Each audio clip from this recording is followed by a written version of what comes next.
Hi everybody, Jonathan here, and in this video I'm going to give you about 5 steps to becoming a better personal training salesperson. Too often the personal trainer struggles with this area, specifically the close, and this happens for a lot of reasons. So I'm going to go over why you may be struggling, the position that your client is put in, how to change their perspective on the position that they're put in, and then how to finally close effectively. So, tip number 1, the number 1 thing that you have to understand when you are looking to become a better personal training salesperson is understand the position of the client. All right, essentially, they go to the gym expecting to spend a certain amount of money, and then within a week or so, they're given a proposition to spend 10 times as much. So it's akin to you go into the supermarket only with plans of buying a loaf of bread, and then all of a sudden one of the salespeople tells you that you have to buy a big screen TV, all right? And this big screen TV is good for you. How much pressure, how resistant would you be to sales and to the sale of the TV if that was the case? And a lot of these clients, when they join gyms, they don't join gyms, and this is specifically speaking to big box gyms, because I understand a lot of my audience works in this environment.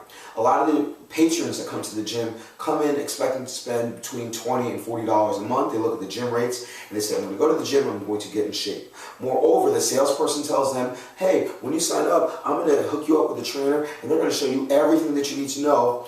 They basically say the trainer's going to show you everything that you need to know so that you don't need a trainer. So you got 2 things working against you. Number 1, the client isn't coming in expecting to spend that much money. Number 2, in a lot of cases, the salesperson is saying whatever they can to get the sale and not necessarily to help you. Because once the client signs up for the gym, it's all on you. It's not their fault. You essentially didn't didn't come through on the promise that they made, whether the promise was fair or not. So on a side note, you may want to talk with the salespeople and ask them what they're telling the patrons in order to get them to meet with you, so that you know what the patron is walking in expecting. All right, and you also have to understand that the gym patron that meets with you is, if they sign up with you, going to be making something similar to a car payment. So when you bought your last car, did you essentially just happen to stumble upon a car dealership and say, hey, I'm going to buy a car, I want a new car? No, you probably spent a lot of time researching online, through television, getting a lot of feedback from other people that have that car. I know with me, when I bought my car, it took me a couple of months to decide exactly which car I wanted and if I wanted to spend that much. So think about yourself buying a car, a new car, and understand that that's the position that the client is in. All right, so understanding the client's perspective is very important. And one of the main things that you're going to want to do is, when you first meet the client, you want to be warm with the client. And you want to ask them, okay, Mrs. Jones, I understand that you recently joined the gym. How have you liked it so far? What have you done so far? What was your experience like with the salesperson? And what did they say that I would do for you? It's very important, because once you fail to meet expectations, it's your fault, not the salesperson's. So Mrs. Jones says, oh, I was going to show you, the salesperson told me that you were going to show me the entire gym.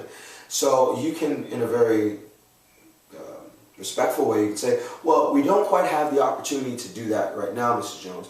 But what we can do in your comp sessions, if you're given comp sessions, is I can show you a specific area of the gym that people don't have personal training tend to go to, so that if my services aren't something that you need right now, you at least can navigate your way through the gym. As you know, some of these exercises require more education, require monitoring, require spotting. So I'll first address what the salesperson told you you need, and then from there I'll show you what it's like to have a personal trainer, and if that's something that you want, then we can move forward with that.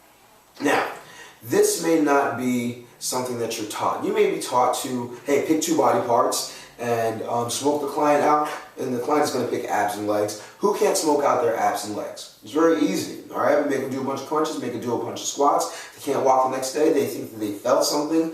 Oh, if I continue to work with this trainer, I'll get in shape in 2 weeks. All of a sudden, 2 weeks go by, and the client is complaining. So my perspective is, instead of having the long-term issue with the client of, okay, Mrs. Jones, it really was your nutrition, I'd rather tell them up front, this is what it is. This is how I can help you. And you're much better off not developing a relationship based on lies anyway, because this is a relationship business. The salesperson can lie to the client all they want, because they only have to see them once or twice. You're going to have to see the client every day. So you don't want to first establish a reputation as somebody that lies, and two, get linked in with somebody that just doesn't believe that they can trust you. So understanding the client's position is going to be paramount in becoming a good personal training salesperson. All right. So keep all these things in mind as we filter through the next topics. Now, the next thing is that you want the client to focus on the experience with you rather than the workout. Now, one of the best and most common, I'm sure you will agree, resistances to sale that you'll get is, okay, Billy, I enjoyed our training and I think I learned a little bit, so I'm going to try it for a little bit on my own based on the exercises that you taught me, and then if I need a trainer, I will call you. All right. What that says is you didn't communicate the value of you. You just communicated the value of working out. You put all the value on the workout, and you didn't put any value on the experience that you bring to their journey. So when you're talking to this client, you need to put a lot of emphasis on the journey that they're going to be on.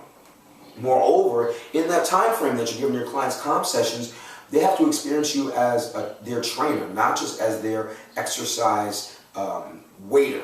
All right, what do you want to work today? I want to work legs. Okay, let's work legs. No, if you have, for instance, in my gym that I used to work at, the two gyms, the client was given 3 comp sessions. I would, instead of trying to pack them as close as possible, I would spread them out over the course of a week. Maybe 2 if I had the time, but I would spread them out a little bit. Why? Because you want the client to understand the difference between training with you and training on their own. And let me tell you something. If there's no difference, you don't deserve the client because you didn't offer them an experience. You want to offer them, well, what do you bring to the table? All right? You have to bring organization. You have to bring energy for that client when they're there, especially if they work out on their own. There's a big difference between, hey, Mr. Jones, it's Jonathan. I can't wait to train with you. I was early. I was waiting for you at the front desk. I guided you toward everything that you needed to do. I was able to talk to you after your workout. All of that goes into personal training. And if you're not willing to do that in the sale, how does the client know that this is what they're paying for? All right? It's a relationship. So you have to sell the relationship. Moreover, are you getting their information? Are you checking in on them with their with their nutrition? Hey, Mr. Jones, what did you have for dinner last night? What did you have for lunch last night? What did you have for breakfast last night? Oh, you had this. Well, this may not be best for you. Why don't you try this as an option? All right. This proves you as a resource for the client, as opposed to, oh, I haven't seen you in 3 days. Let's get workout number 2 in. Now the value is all in the workout. So if they like the workout or if they don't like the workout, for that day, that disqualifies you. You're not worth that $300. Moreover, if the workout is that replicable, why should I pay $300 for it? They're paying $300 for you. So if you're not showing them what value comes from having you as a trainer, and I got to tell you, it's not just your exercise menu, then you are not going to get that client to turn over. You have to understand that clients, especially with the kind of money that can afford a car payment on you, pay for value. They don't necessarily pay for a thing. It's the value that it brings. So they'd rather pay $150 for a good trainer than $25 for an okay trainer. All right. So these high ticket packages that you want to sell, understand that you have to bring value. And if they don't feel a connection with you, if they don't feel that when they're there on their own, as opposed to when they're with you, if they don't feel a definite difference, then there's nothing to buy. Okay. The next point that you want to go through is when you close, be confident. All right. So many trainers are afraid to ask for money, and I don't understand why. You go through all your sales, and you can talk about sales during your one-on-one or early on. If somebody asks for sales in the middle of your comp sessions, that's actually not a bad thing. But the main thing is you have to be confident in the way that you mention sales. So, for instance, I have a boot camp. All right, people come in and they know exactly how much my boot camp costs, $197 a month. Their first month is $29. All right, and when I do their assessment, I take time. Before they ever do a workout, I spend a half hour with them, getting to know them, getting to understand their goals, their fears, their frustrations, their past. All right, I do this with everybody. And they've already paid $30 for their month. And before they ever do one workout, I'll let them know, hey, after it's over, if you want to continue, it's $197 a month. All right, and I get their card, 95% of the time, I get their card information. I get them to agree that if they like it, their card will automatically be charged. Obviously, if they don't, they can just let me know and then nothing will happen. But getting the money thing out of the way and not making that a big deal is huge. If you wait till the end, there's all this buildup, especially if they don't know what your rates are. They have no time to process, all right, is there value in what they're giving me? You know, I personally think that, you know, waiting for just after a workout when they're sweating to offer that rate is not the ideal time. It's having them understand, okay, this is what the rate is no matter what. Because if you're confident, you're not going to change your rates anyway. This is what his rates are no matter what, or her rates are no matter what. So, you know, in that time that I'm missing this trainer, I'm missing this motivation, you know what, I do need this motivation. How can I make this work? My mindset is, if you show them enough value, they're going to take time to figure out how to make it work. If you're showing them enough value. If you're not showing them any value, they're going to say, oh, it's not worth, you know, $300 a month anyway, so fine, whatever. So you have 3 hours, those 3 chances, those 3 comp sessions, or however many you can offer, to show them value so that you say, okay, well, Mrs. Jones, that's it. Now you're on your own, creating that separation. Now the separation is real, okay? You're not playing a game with their emotions. So, you know, you can either do this on their own, or is there a package that you like to try? And then the client has the option. But if you're waiting till the end, and then you say, okay, well, it costs $400 a month, you're not even showing that you're confident in your own rates. And if you're not confident in your own rates, why should the client be confident in them? All right, so I've actually gone out of my way to practice what it's like to respond to a client being shocked by the rates. All right, so if I say, okay, and you know, after the boot camp is over, the boot camp is $197 a month. Clients, they can react any way they want. $197, are you crazy? That's a lot of money. And I say, it's worth it. When it comes to personal training, you'll generally spend, $300 to $400 to $500 a month if you're seeing me 5 times a week. And if you're at a gym, you're not going to get the attention that you need. So, you know, it's really up to you. I'm essentially just going to show you as much value as possible, and if you think it's worth it, put it back on the client, because your rates are not going to change. If you think it's worth it, you can sign up. If not, that's perfectly fine too. And having the ability to let your client walk away, showing that confidence, makes a big difference as to how they view you and how they see you. All right? If you went to a BMW dealership and you were able to talk them down to $100 a month, BMWs wouldn't have the demand that they do. All right, so you have to understand that you have to be really confident in what you're offering. Next point.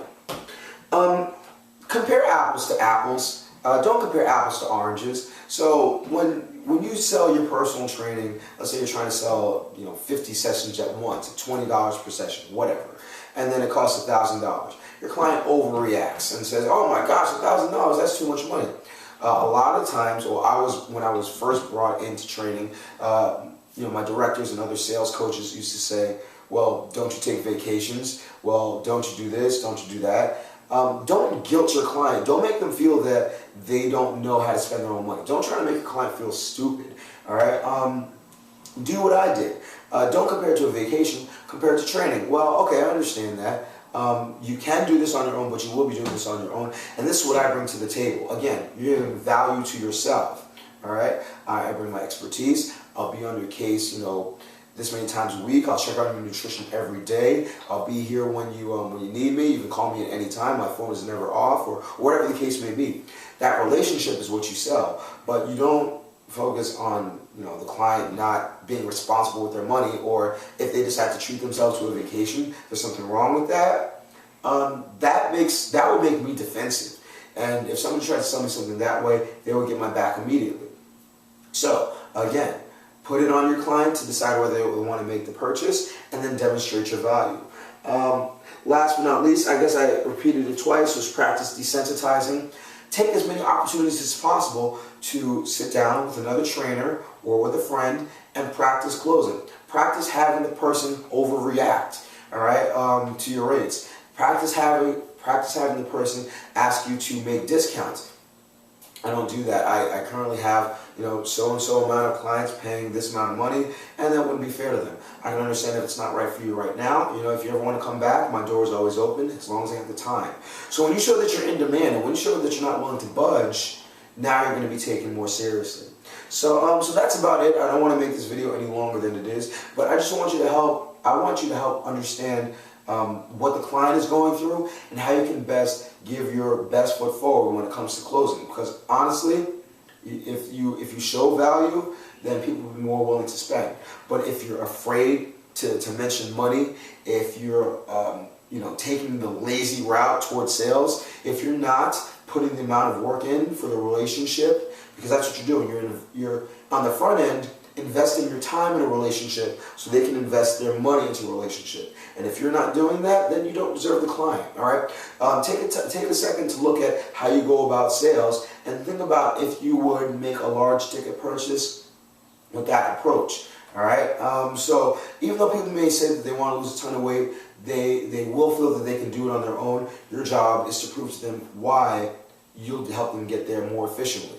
All right. So take this, let it marinate, see how it applies to you. This is the end of the video. So as always, remember to like this video, comment on this video. If you have any questions, add me on the Facebook, follow me on Twitter. If you have any extra questions, send me a personal message or send me a direct message, as a lot of these videos are responses to questions that I get often. I just give it back to you on an organized fashion. If you just happen to stumble upon this video, subscribe to this channel, as this channel is dedicated toward giving lots of information to experienced, new, and budding personal trainers. And I'll always do my best to fill this up with content, as long as you promise to eat healthy, hydrate, drive safe, stress levels won't get rest, won't slap anybody, love your clients, they'll love you back. I will see you all tomorrow or the next day, and you have a good one.